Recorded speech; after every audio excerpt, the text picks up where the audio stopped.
നമസ്കാരം, ഞാൻ ഡോക്ടർ അപർണ. ആയുർവേദ അമൃതത്തിലേക്ക് സ്വാഗതം. ഇന്ന് നമുക്കൊരു ഔഷധ സസ്യത്തെ പരിചയപ്പെടാം. ഒരുവിധം എല്ലാ മൂത്രാശയ രോഗങ്ങളിലും ഉപയോഗപ്രദമായ ചെറുളയാണ് ഇത്. നമ്മുടെ കേരളത്തിൽ ഒട്ടുമിക്ക സ്ഥലങ്ങളിലും കാണുന്ന ഒരു ചെടിയാണല്ലോ ചെറുള. ചികിത്സയ്ക്കും ഭക്തിക്കും ഒരുപോലെ ആവശ്യം വരുന്ന ഒരു ചെടിയാണ് ഇത്. ഇത് ഒരു ചെറിയ ചെടിയാണ്. നമ്മൾ പൊതുവെ കാണുന്നത് ഒരു 2 അടി വരെ ഉയരമുള്ള ചെടികളാണ്. ചിലപ്പോൾ ഇതിന് 4 അടി വരെയൊക്കെ ഉയരം വരാറുണ്ട്. ചെറുളയുടെ ഇലകൾ ഏകദേശം ഓവൽ ഷേപ്പിൽ 1 തൊട്ട് 4 സെന്റിമീറ്റർ വരെ നീളത്തിലാണ് കാണാറ്. ഇത് ഓൾട്ടർനേറ്റ് ആയിട്ട് ഉണ്ടാകാറുള്ളൂ. അതായത് ഒരു ഇല ഉണ്ടാകുമ്പോൾ അതിൻ്റെ ഓപ്പോസിറ്റ് വേറെ ഇല വരില്ല. തണ്ടില് അല്പം മുകളിലായി വേറെ ദിശയിലാണ് അടുത്ത ഇല വരിക. ഇതിലെ പൂക്കളാണെങ്കിൽ ഈ ഇലകളുടെ കടയിൽ തന്നെ തണ്ടിനോട് ചേർന്നാണ് കാണുക. അത് ഒരു മങ്ങിയ വെള്ള അല്ലെങ്കിൽ ലൈറ്റ് പച്ച കളറിലായിരിക്കും കാണുക.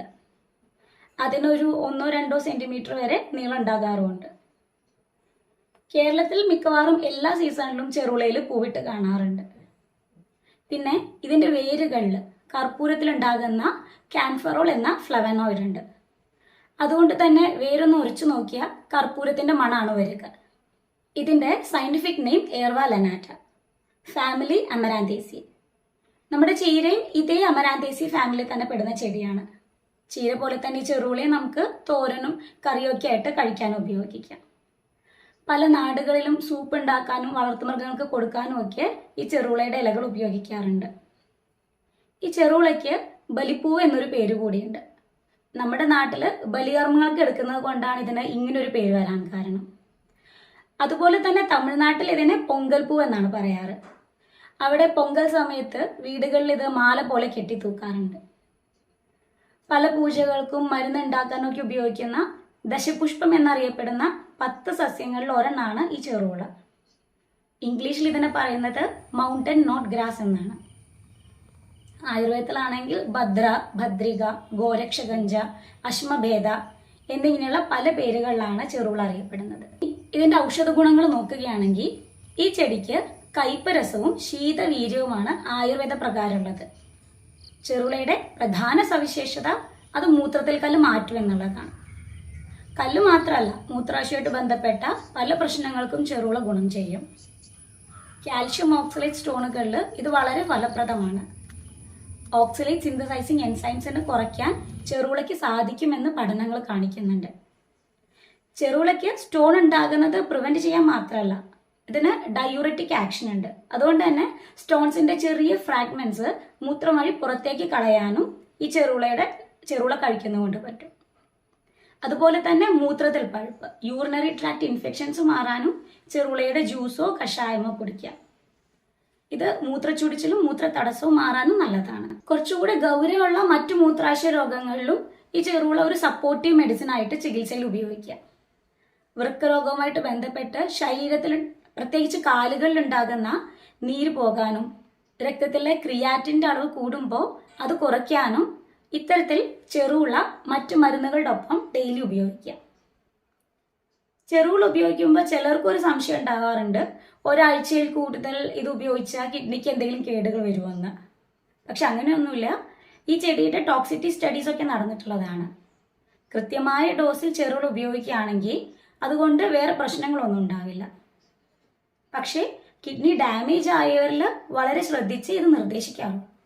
പിന്നെ ഗൗട്ടി ആർത്രൈറ്റിസ്, അതായത് ബ്ലഡിൽ യൂറിക് ആസിഡ് കൂടുതൽ ഉണ്ടാവുകയും അതോടനുബന്ധിച്ച് ജോയിൻസിൽ നീരും വേദനയുള്ളപ്പോഴും ഈ ചെറുള ഉപയോഗിക്കുന്നത് നല്ലതാണ്. ഇതല്ലാതെ മറ്റു തരം ആർത്രൈറ്റിസിൽ ഉണ്ടാകുന്ന നീരും വേദനയും കുറയ്ക്കാനും ചെറുളയ്ക്ക് പറ്റും.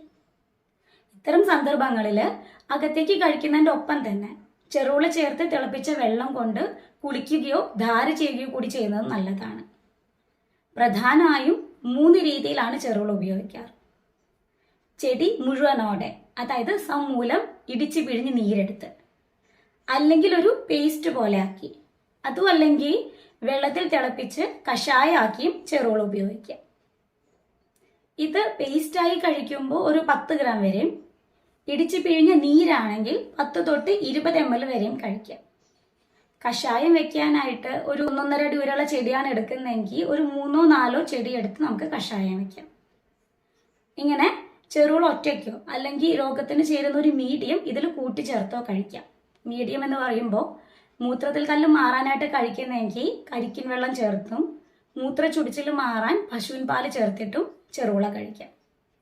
ഡയബറ്റിസ് കൺട്രോൾ ചെയ്യാനായിട്ട് പൊതുവെ ചെറുള മോരിൻ്റെ ഒപ്പമാണ് കഴിക്കാറ്. ഇതല്ലാതെ മുൻപ് പറഞ്ഞ പോലെ തോരനോ മെഴുക്കുപുരട്ടിയോ ആയിട്ടോ അല്ലെങ്കിൽ സൂപ്പായിട്ടോ അതോ അല്ലെങ്കിൽ പരിപ്പ് കറി ആയിട്ടോ ഒക്കെ ചെറുള കഴിക്കുന്നത് നല്ലതാണ്. അതിന് ചെറുള ഒറ്റയ്ക്കോ അല്ലെങ്കിൽ മറ്റ് ചീരകളുടെ കൂടെ മിക്സ് ചെയ്തോ എടുക്കാം. പ്രത്യേകിച്ച് അസുഖങ്ങളൊന്നും ഇല്ലാത്തവർക്കും ഭക്ഷണത്തിൽ ചെറുള ഉൾപ്പെടുത്തുന്നത് നല്ലതാണ്. ഇതിൽ ശരീരത്തിന് ആവശ്യമായ കാൽഷ്യം, സോഡിയം, പൊട്ടാസ്യം പോലെയുള്ള പല മിനറൽസും കുറേ ആൽക്കലോയിഡ്സും കാണാറുണ്ട്. ചെറുള പറിച്ചെടുക്കുമ്പോൾ പക്ഷെ ഒരിക്കലും വേസ്റ്റ് കൂട്ടിയിട്ടിരിക്കുന്ന സ്ഥലത്തുള്ളതോ അല്ലെങ്കിൽ റോഡിൽ പുകയടിച്ച് വളരുന്നതോ ആയ ചെടികൾ ഉപയോഗിക്കാതിരിക്കുക. നല്ല വെള്ളം വെളിച്ചമൊക്കെ കിട്ടി വളരുന്ന ആരോഗ്യമുള്ള ചെടികൾ പറിച്ചെടുത്ത് കഴുകി തന്നെ എല്ലായ്പ്പോഴും ഉപയോഗിക്കുക. ഇന്ത്യയുടെ പല ഭാഗത്തും ഈ ചെറുള വേറെ വേറെ രോഗങ്ങൾ ഉപയോഗിച്ച് പോരുന്നുണ്ട്. പ്രമേഹം നിയന്ത്രിക്കാൻ, മുറിവുണക്കാൻ, വിരശല്യത്തിനെതിരെയായിട്ട്, വൃക്കയിലെ വീക്കം, മലേറിയ, മഞ്ഞപ്പിത്തം, വെള്ളപ്പോക്ക്, ശ്വാസകോശ രോഗങ്ങൾ, മൂലക്കുരു, ഇങ്ങനെ പല കണ്ടീഷൻസിലും ചെറുളയുടെ ഇടിച്ചു പിഴിഞ്ഞ നീരോ കഷായോ അല്ലെങ്കിൽ വേരരച്ചെടുത്ത പേസ്റ്റോ ഒക്കെ ആയിട്ട് പല രീതിയിലുള്ള പ്രയോഗങ്ങളുണ്ട്. ചെറുളയുടെ പ്രമേഹത്തിൽ ഗുണങ്ങൾ കാണിക്കുന്ന ആൻറ്റി ഹൈപ്പർഗ്ലൈസമിക് സ്റ്റഡീസൊക്കെ പലതവണ നടന്നിട്ടുള്ളതാണ്. അതനുസരിച്ച് ചെറുളയുടെ എക്സ്ട്രാക്റ്റിന് blood glucose, total cholesterol, triglycerides, SGOT, SGPT ഇതൊക്കെ കുറയ്ക്കാൻ സാധിക്കും. മാത്രമല്ല ഇതിന് antioxidant, anti inflammatory, antimicrobial ആക്ഷൻസും ഉണ്ട്. അതേപോലെ ലിവർ പ്രൊട്ടക്റ്റീവായിട്ടും ചെറുള ഉപയോഗിക്കാം. ചെറുള ഗർഭിണികളിലും ഉപയോഗിക്കാം. ഗർഭകാലത്ത് സ്ത്രീകൾ കുറുന്തോട്ടി കഷായം കഴിക്കാറുണ്ടല്ലോ. ചിലർ അതിന് പകരം ചെറുളയാണ് സമൂലം എടുത്ത് കഷായം വെച്ച് കഴിക്കാറ്. ഇത് പ്രത്യേകിച്ച് അവസാനം 3 മാസം കാലിൽ നീര് വരുമ്പോഴൊക്കെ ഉപയോഗിക്കാൻ നല്ലതാണ്. പക്ഷേ ആംനിയോട്ടിക് ഫ്ലൂയിഡ് കുറവുള്ളവർ ചെറുള പോലെ ഡയൂററ്റിക്കായ മരുന്നുകൾ അധികം ഉപയോഗിക്കുന്നത് നല്ലതല്ല.